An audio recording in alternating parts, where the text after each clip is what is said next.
All right, we're rolling now. All right, What's up, cool. Nicola? Luke, it's great to be here with you. I'm very excited for this conversation. Yeah, me too. So we were kind of just going off about how hearing ourselves talk pretty much and just hearing yourself back, and it kind of shows that you have a point in your head, but it's a lot harder to get it across to like an audience or maybe even like in writing. So what do you think about that? Just the whole, I don't Yeah, even know what I'm trying to say, but you know what I'm saying. right. And I feel like even as we're talking, those same topics come up. I find it. So as I was saying, I've only done one other recorded podcast before this one, and it's interesting when you hear your own voice. Not only can the sound of your voice be different than the way you perceive, but the content of what you're saying can also be different.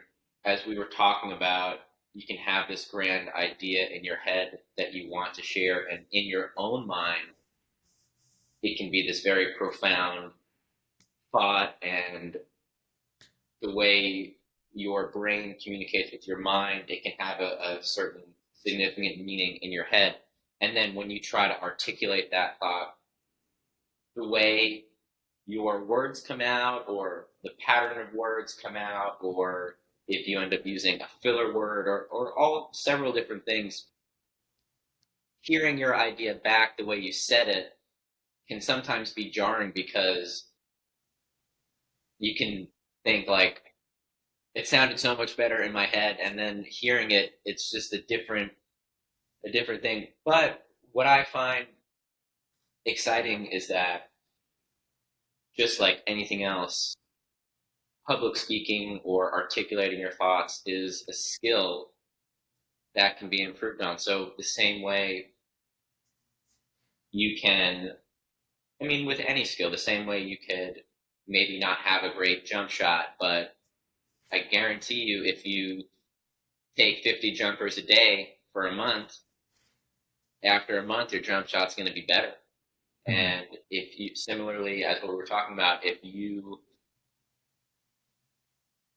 I don't know, find issue or feel like your speaking skills can improve, hop on some podcasts and record yourself speaking and listen back and practice just like anything else. I guarantee you in a month it'll improve. And one thing I was going to mention, a cool way to improve this speaking skill, other than trying to get on a podcast, which is not something that for most people probably happens that often.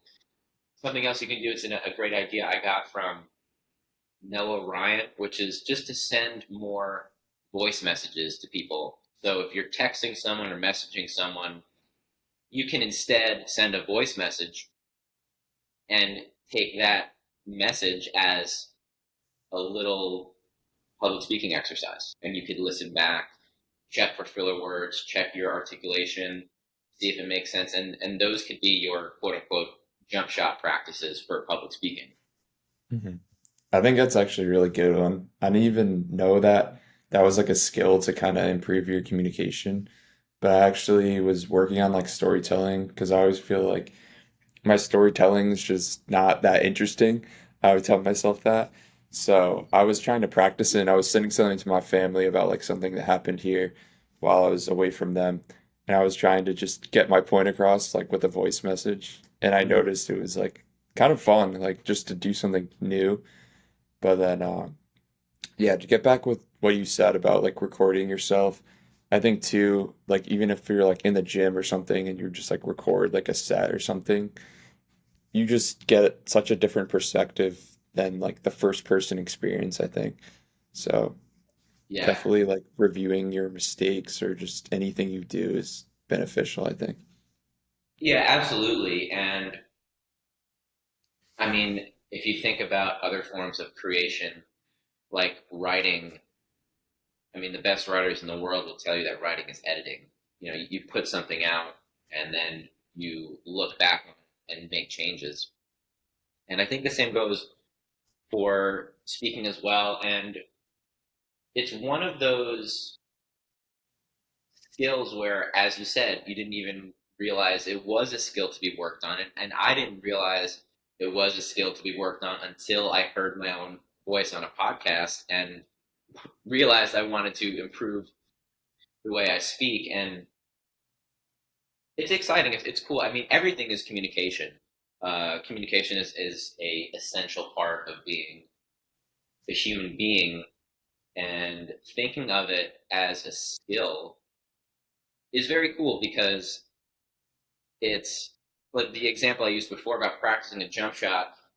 It's great to be good at basketball. That's not something that you probably do every day, but speaking is something you do every single day, multiple times a day, with sometimes dozens of people.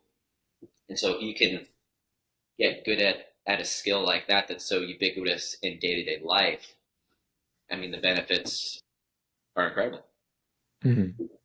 And also with the amount of people that you see, just like random strangers and stuff, it's always a new chance pretty much then to practice a skill, to see Exactly. if you can like talk to people well and communicate effectively. And Yeah. with that, I'm kind of just gonna go into like the first thing I wrote down, which is like for you, um, how old are you right now? Right now I'm 28. All right, 28. And I know you got into like health and stuff like around college, around there, but how did you go from simply being interested in it to then like looking at it from a more holistic um, side of things, from going from just like wanting to be in shape to then like that kind of thing? Right. So when I think back, I'm 28 now. I probably started getting into fitness and lifting weights at an earlier age. Maybe I think, 14 years old after middle school, going to the gym with my friends. And so the start of it was really just, I want to get stronger, I want to build muscle. And then in high school, I started taking lifting really seriously when I was in 11th grade. And the combination of just being a growing teenager and having a new gym regimen, I gained almost 30 pounds in about a year.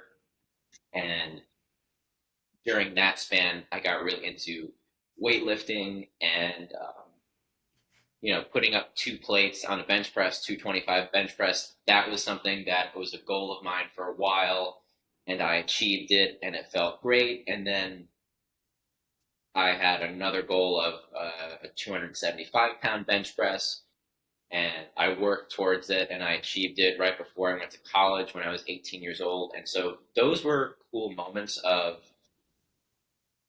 having a goal, going to the gym, training for that goal, and then achieving it. So that was really valuable. And that kind of encapsulated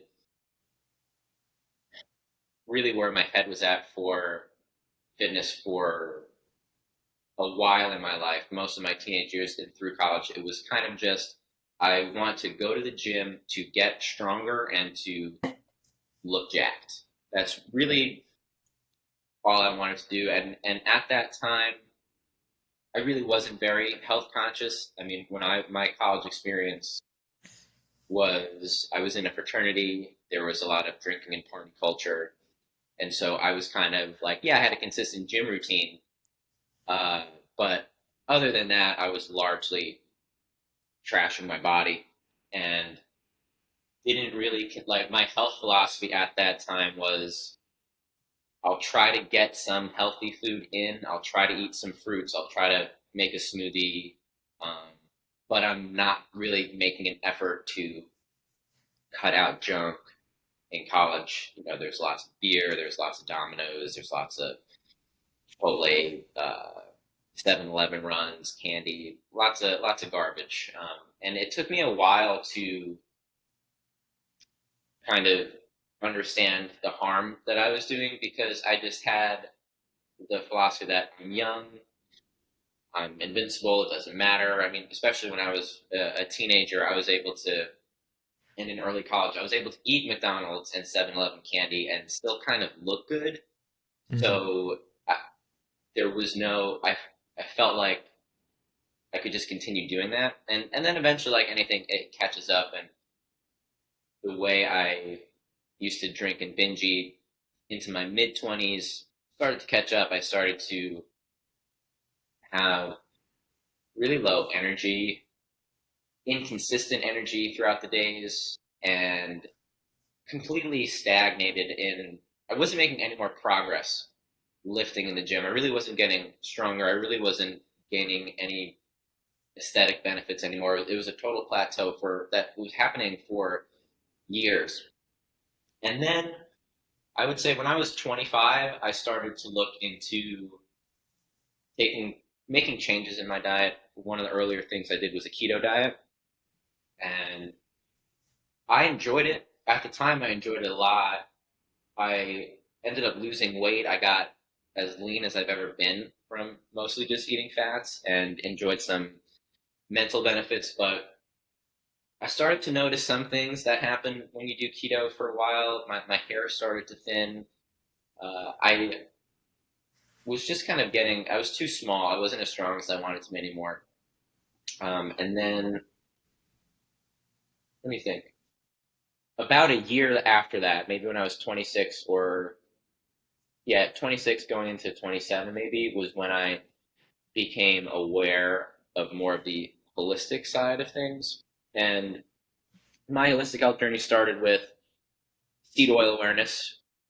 I found that Twitter account, Seed Oil Disrespecter, and it was kind of funny because I found this account and the profile picture is this frog cartoon and it's seed oil disrespecter and I didn't even know what seed oils were. But I started to consume his content, became aware of what seed oils were, became aware that they're really like in all of our foods. And then I really became educated on the way seed oils are made. There's a video on YouTube from that Discovery show, How It's Made, and it goes through the industrial process of making canola oil and the mechanical presses to squeeze out the oil, the high heat, the use of hexane and bleaching and other deodorizing chemicals. And I just realized, wow, this stuff is so toxic and it's everywhere. And that was kind of the first domino to fall for me, which led me into the holistic health rabbit hole. I really attribute my holistic health journey to health Twitter, just following lots of accounts, learning lots of things. And I feel like when you learn about holistic health, a lot of it just makes intuitive sense. All right, we're going to eat natural foods, natural whole foods that come from the earth and avoid processed foods with preservatives and additives and other ingredients. And it really just boils down to that. I mean, my diet philosophy in one sentence would be eat mostly organic whole foods. If you do that, you pretty much are going to be in good shape.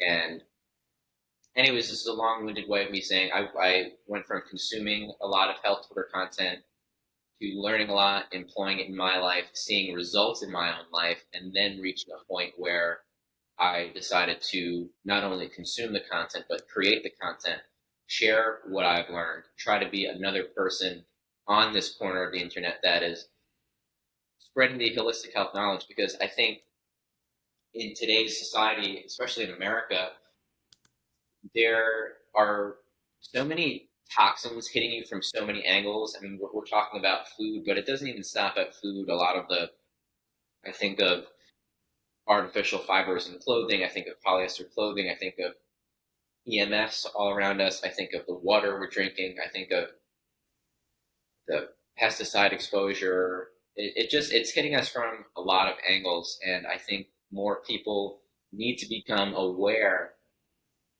of the holistic ways of living. I know another thing is a lot of the cosmetic products we use are really problematic. So I've gradually made the switch from the food I eat to the water I drink to the things I put in and on my body, just shifting all of that to as natural as I can be. And I've seen profound benefits. And again, I'll just end it with this point. It makes intuitive sense. Eat natural whole foods that come from the earth. If you're putting something on your body, you don't want a chemically infused product made in a lab with all these artificial ingredients when you can just take a simple ingredient like coconut oil and use that as an amazing moisturizer for your skin, for your hair. And I love products like coconut oil or beef tallow because not only can you use it on your skin or on your hair, you can eat it. And so if all of those things make intuitive sense, right? If I'm gonna wear a t-shirt, I want it to be 100% cotton as opposed to 100% polyester or plastic. And so just incorporating those basic holistic principles into aspects of my life has really just led to a major transformation for me. Hmm. Well, yeah, that's pretty, I don't know, inspirational the way that you were just able to go from just your diet to then like the whole lifestyle. But kind of getting back to the seed oils and all that, I think most of it kind of boils down to what we're taught and what we're used to. And I know for me growing up, I would just like eat McDonald's, like eat the normal, like fun foods or whatever.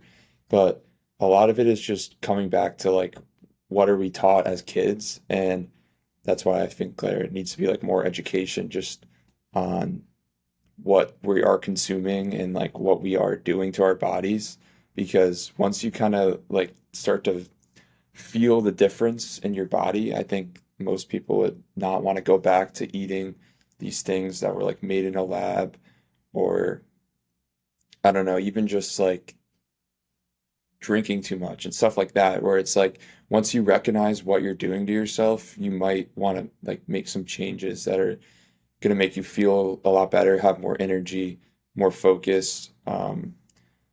And then it's kind of like a whole approach when you can combine the mindset with like things that are like you're eating and stuff like that, where it's all of it together and not just I want to get jacked, but you have to recognize that if you want to be jacked, you're probably gonna need to like sleep better, and recover better. So it's like all of these things where um, you might want the outcome, but there's a lot more that goes behind it. And so, yeah, I think for me too, just I was able to make some changes, but only once I started to see some progress to begin with. So, what would you say are like, I don't know, some entry level activities or something for someone who's like completely like just eats seed oils, doesn't care about anything health related? What would they do to Mhm. start seeing some benefits to that?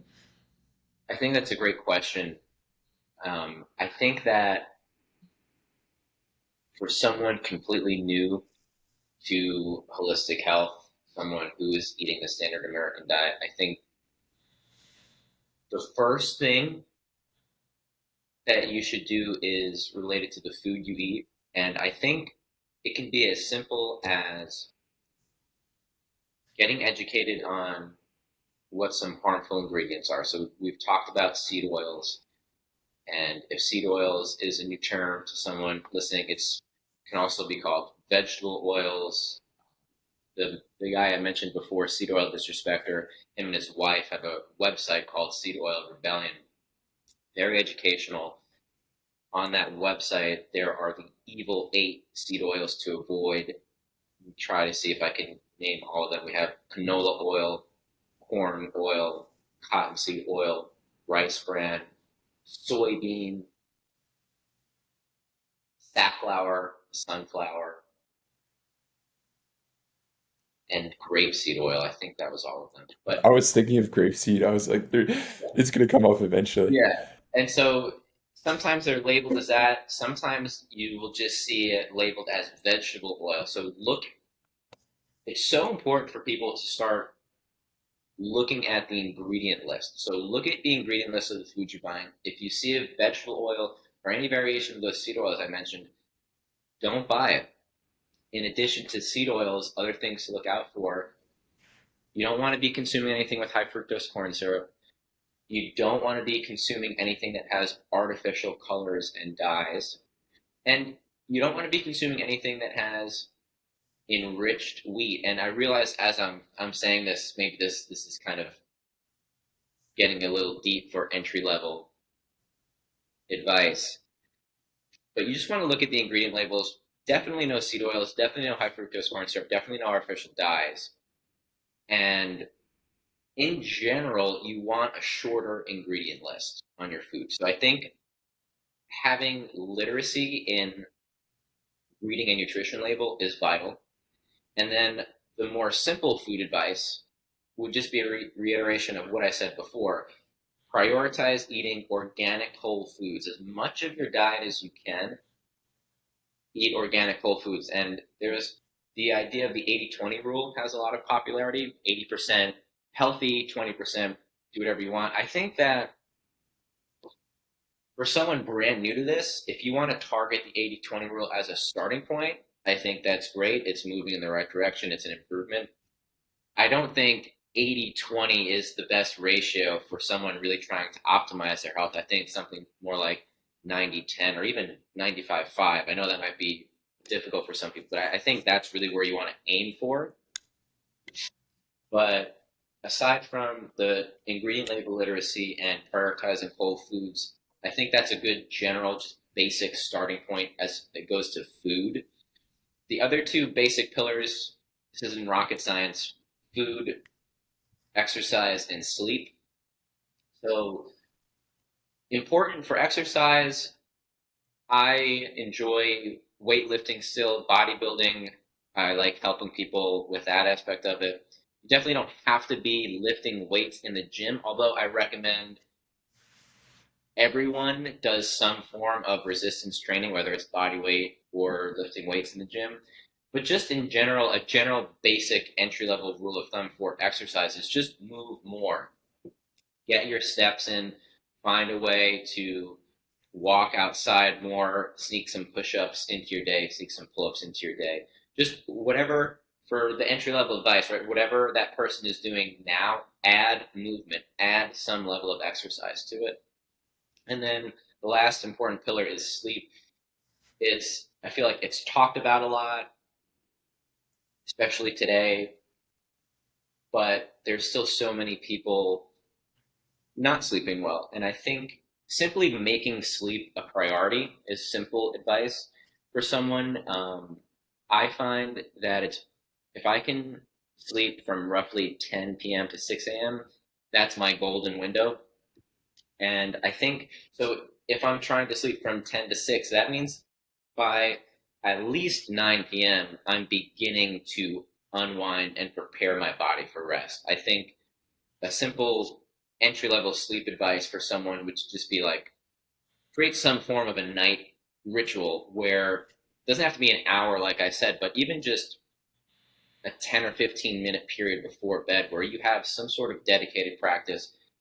It doesn't have to be any one of these things, but it could be some form of meditation or journaling or reading or sipping a cup of chamomile tea or just something where you're not looking at a screen, you're not engaged in a intense mental task or physical task, and you're just initiating a time period where you're telling your body and you have the intention of preparing for rest, right? So I think just having a simple practice like that, coupled with just making sure you're in bed for around 8 hours to get as close to a 7 or 8 hour night of sleep, are two things that an entry level person should think about. Mhm. Yeah, so I was just writing down what you said. So basically, three things that you would recommend are for the diet, whole foods. So avoiding processed foods or pretty much anything in a bag. Yeah. And I know I'm just trying to think back to like when I was like 18 and like this was like foreign for me and like some of the objections I would have had. So I Hmm. think for like Whole Foods, it would have definitely been like cooking. Like I don't Yeah. know how to cook. So I think just the whole aspect of having to buy your own food and going from, okay, like Hot Pockets and like Yeah. going out to eat versus now I'm gonna make some ground beef or some eggs or something like that. So just the fact that you have Whole Foods now are gonna make you have to be proficient at cooking. And I Right. don't think that's something to be like scared about. It's pretty like simple. I'm not saying it's like simple to just like cook whatever, like, but like there's stuff you could start doing right now to learn how to cook. Like YouTube has so many videos, or just Twitter even. Like there's videos that'll show you exactly how to do it, and obviously you could search it up on the internet. And then for exercise, there's all the exercise routines on YouTube as well as like people are selling courses and like you're doing coaching too. So that's for the move more aspect. But then also there's just free stuff you could do like every morning, just go for a walk or after meals, go for a walk. That'll help with like digestion and then just getting more steps in, getting outside is gonna benefit like all aspects of your life. And then I think, yeah, like you said, with better sleep too, just making um, a plan to unwind, and then also just making sure that it's a priority and not just thinking, okay, I'm gonna roll into my bed after looking at my phone for 30 minutes and fall asleep because we both have like had the whoop and experienced that. It's not, we have the actual numbers behind it, and it's really harmful to your sleep actually, even though you might think it's not, just to go on your phone before bed. But what do you have to say kind of just for like, I don't know, all three of those things seem to be like against what we are taught at like a young age. I mean, you might have like a parent who's like super into fitness, so they're doing all those things. But it seems like most of society is just like sitting around, going out to eat, and staying up late, not like caring about their sleep. So, how do you think someone like gets the ball rolling? I guess I already kind of asked that question, but like, how do you go against the grain and just like people who are um, not doing all those things. Maybe they might be your friends, your family, but how do you like decide like I'm going to try to change some of these aspects of my life that I'm currently doing that I don't want to do anymore? Right. And I think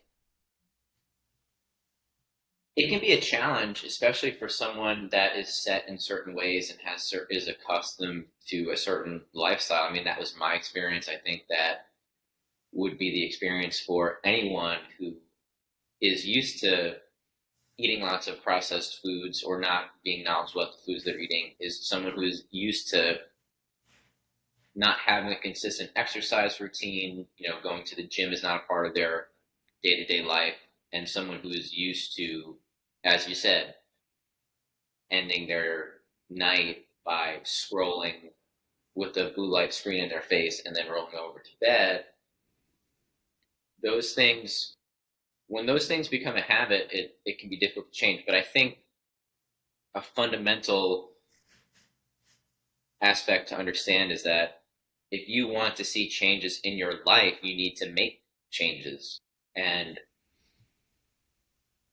I guess part of my motivational pitch about inspiring someone to make these changes would just be to really sit down, zoom out, and think about the life that they want to live. Does that life involve optimal health, or even if someone doesn't necessarily want to be a biohacker optimizing their health, do you want to be someone who has consistent energy levels, someone who, if you want to be a parent one day, do you want to have energy to play with your kids? Do you want to, as you age, be able to physically be there for your children? It's reminds me of something that I think about is being unhealthy is a very selfish thing, because when you are unhealthy and unfit, you are less capable to support the people you care about most. When you think about every kid wants a strong dad, every wife wants a strong husband, every sister or brother wants their brother to be strong and fit. So I think you owe it to the people in your life to be the best version of yourself, or if not, a good version of yourself. And that goes beyond just health. You can go to other personal development aspects. But I guess that'd be like the motivational pitch. Who do you want to be? What kind of life do you want to live? And that would be, I guess, the motivation. And then more of a persuasive pitch would just be like to, because as someone who went from not really caring about their health to caring a lot about their health, the difference in your quality of life is huge. It doesn't have to be this kind of shaming argument like you should be the best version of yourself for the people around you. It could also just be like, bro, don't you want to have a better life, man? Take care of yourself. And so many of the I'm trying to think back of the reasons that pulled me towards some of the bad behaviors that I changed, such as eating processed food. Tasted good. I love crushing fast food. I had a sweet tooth. I liked eating candy. I liked going out to McDonald's or ordering pizza with my friends after we went out because it tasted good. It was good food. Okay, you can eat amazing tasting food and be healthy, right? It doesn't have to be, there might be a convenience to fast food or Uber Eats, but you can eat amazing meals and they could be totally holistically healthy. And that's a huge thing that I talk about. Mm. So you can eat great food while being healthy. And a lot of and maybe if we go to another bad habit like drinking with your friends or going out, why do you drink with your friends fundamentally? Because you want to have fun, you want to have good experiences with your friends, you want to be able to let go, all of those things. You can have all of that. You can have fun with your friends, you can let go, you can laugh, you can have a great time without alcohol or drugs. Or even if you don't want to completely cut alcohol out of your life, maybe when I think back to my days in college, all right, you don't have to have 10 beers tonight, man. You could just have two or three, get a light buzz, and do way less damage to your health. You know what I mean? That you can moderate what you're doing instead of just cutting things out. And so I guess this is another very long answer to a question that probably you wanted a quick answer to. Um, Well, it was like an open-ended question, kind of, so you could kind of go anywhere with it. So, yeah. Well, if I could try to condense it into a couple of sentences, the reason why you should consider taking charge of your health is to really think about the kind of life you want to live, the kind of person you want to be for those around you, and consider the possibility that you can have everything that you get from your unhealthy lifestyles with a healthy lifestyle. mhm. That makes sense. You just have to learn I how to make food. You have to just learn how to make a few changes, but you can still enjoy all the same things.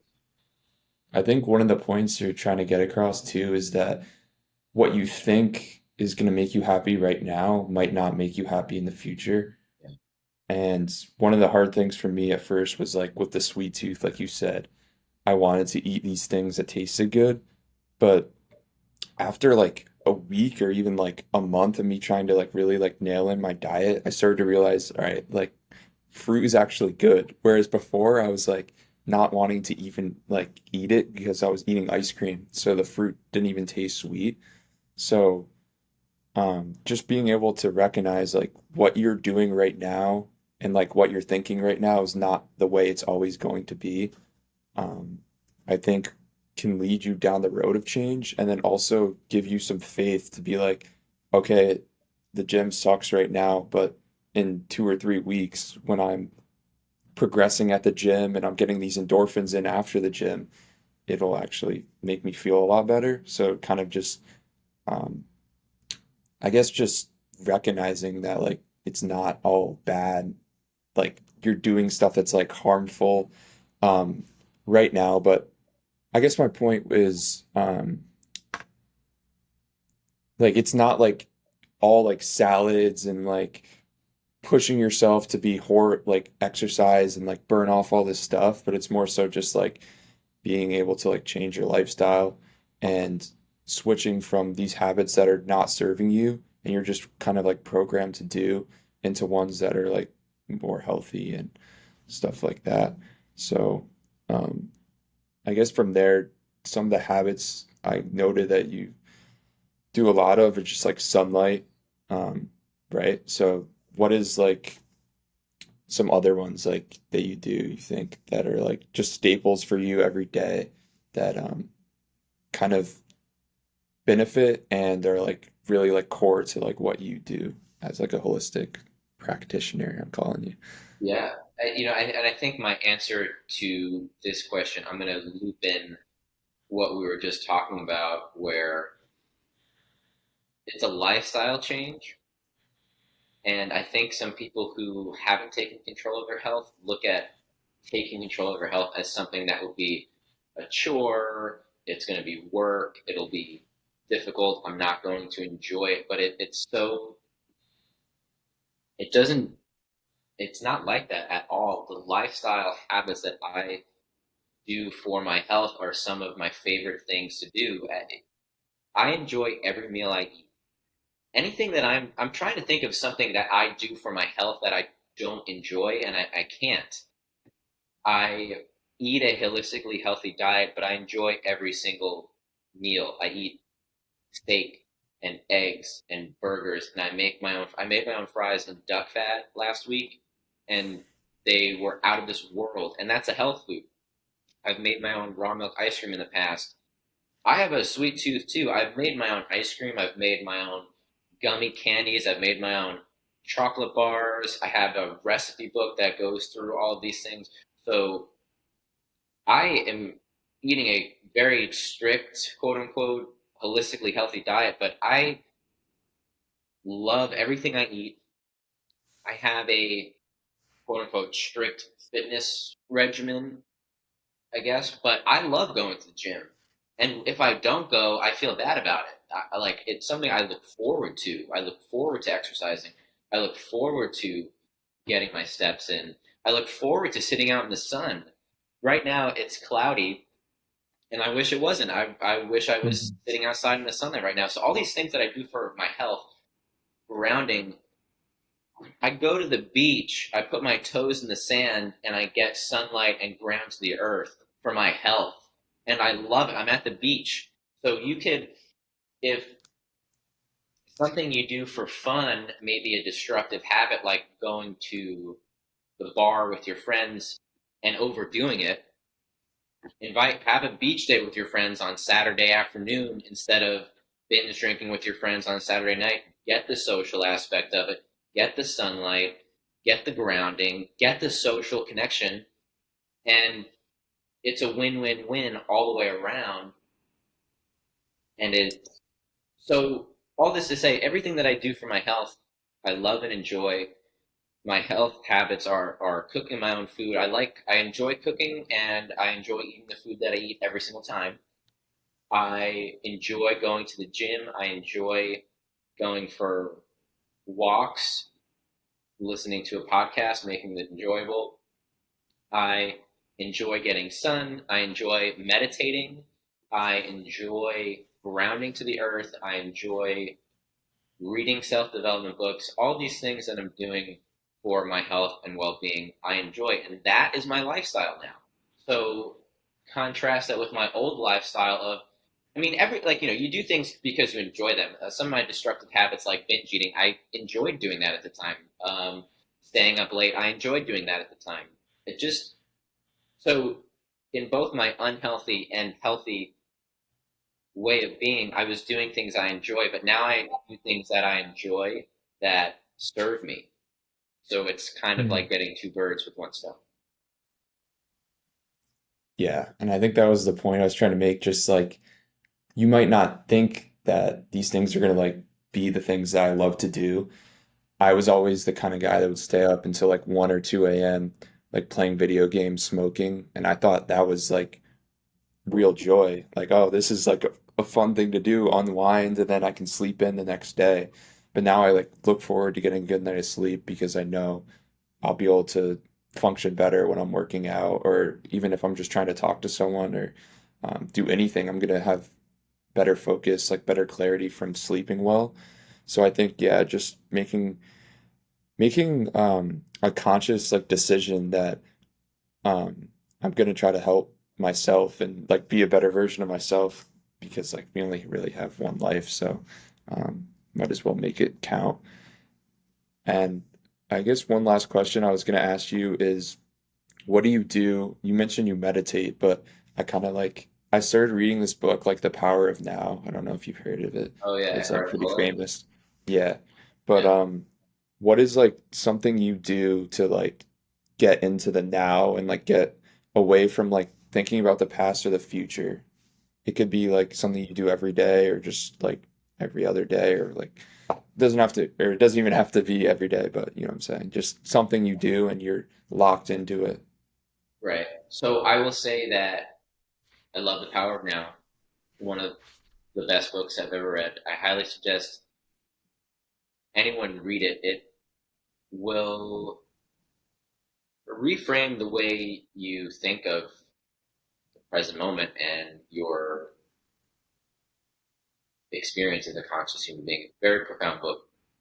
As far as things that I do to keep myself in the present moment, I will admit that sometimes that has been a challenge for me, especially during periods where it's busy, busy, busy, work, work, work, go, go, go. And to some, it may sound counterintuitive, but I found that the times when you are the busiest and you have the most work to do, those are the times where you should be slowing down and meditating more. And so I find that I operate at my best when I incorporate some form of meditation into my morning routine, some form of meditation before I get into the workload of my day. And for me, lately, that has been a combination of some guided meditations that I've been doing. I love Joe Dispenza and I love Bob Proctor, and they have these guided meditations that have a visualization aspect of it, kind of putting yourself in a high vibrational state and trying to maintain that state after and into your day. So there's those guided ones that I like. I also have really been enjoying meditating with a healing frequency playing in the background. I like to wear headphones. It helps me get into a deeper state. And I've thoroughly enjoyed some some YouTube videos with music, and I've thoroughly enjoyed 963 hertz and 528 hertz. And when I do those types of meditations, as I did this morning, I just have the background music and frequency playing, and I just try to get as in touch with my own body and as in touch with the way I want to feel. I try to get in touch with, try to think of where to take this. I try to get in touch with how I would feel if I was walking around like I'm on cloud nine. I feel like we've all had those moments, maybe when things are going really well. You are feels like you're floating when you're walking around. You're just in a great mood. Everything's aligned, loving life, grateful for it all. I try to get myself into that state and maintain it for as long as I can in meditation to start my day. And I find that starting your day that way, especially for consecutive days in a row, can have tremendous benefits. And it doesn't have to be this enormous, burdensome habit. I mean, this morning I just did 10 minutes. before I got into my workload for the morning. And even just something as simple as 2 minutes can have a profound impact because it becomes a practice where you remind yourself about the way you want to feel and the way you want to operate. And the more you have a practice like that, and the more you do that, the more time you end up staying in that higher state that you aspire to be in. Mhm. I think for a lot of people, it's something that's kind of like woo woo or whatever. Like no one teaches you how to do it. So you just kind of think it's whack or just don't want to do it. But yeah, I think meditating like every day is something where if you want to solve like a lot of the problems that like we have as like a society, I think like just operating, like you said, from that higher elevated state of just like loving people and not like showing people hate. And I think just meditating is just a great way for that. It's a great way And to get in touch with yourself and who you really want to be. yeah, so I think we could finish it up on that. I enjoyed talking though. That was pretty fun. Just I think it was good too to just talk about some of the stuff that we would have gotten like tied up on when we were starting Mm-hmm. because I know starting is like literally most of the process. Like once you like start to like see some improvement in your health, you kind of just keep going, I think. Yeah, it's a total snowball effect. As with trying anything new, learning any new skill, the beginning transitory period is often the most difficult. But once you start to see little improvements, whether that's you're eating healthier and you feel better, or you're lifting weights and you're seeing yourself get a little stronger each week, you just need that first domino to fall and you just ride the momentum off Hmm. of that. So that's, I encourage anyone listening to, if they've been thinking about starting their health journey, to just get started. And you will be surprised at how much you enjoy it and how easy it is to continue as the momentum goes on. Hmm. It's definitely compounding. Yeah. All right. Well, thanks for coming on. And do you still have like those spots for your like bodybuilding or just like growing your summer body? Yes. Yeah. So I'm glad you asked. I just launched a holistic bodybuilding coaching program a couple of days ago. What I'm looking to do is help guys, get jacked and shredded and put on muscle before summer, but all of it through a holistic health standpoint. So it's a very comprehensive program where not only am I helping you with a workout plan custom tailored to your needs, but really a full holistic health overall. I'm going to help you every step of the way in transforming your lifestyle into something that's more natural and holistic in all aspects of whether it's the food you eat, the water you drink, the clothes you're putting on your body, the cosmetic products you're using, the amount of nature you're getting. All of those things are covered in this program. And I'm really excited about it. It's something I've been developing for months. And yeah, it's just really comprehensive. I put a lot of a lot of my heart and soul into it. And there are a couple of spots left. So if anyone listening is looking to learn holistic health principles that they will apply for the rest of their life and have a coach leading you in a workout plan that will, I guarantee you, help you build muscle and get jacked and shredded for summer, please reach out to me. I'd be happy to help you. There's a couple spots left.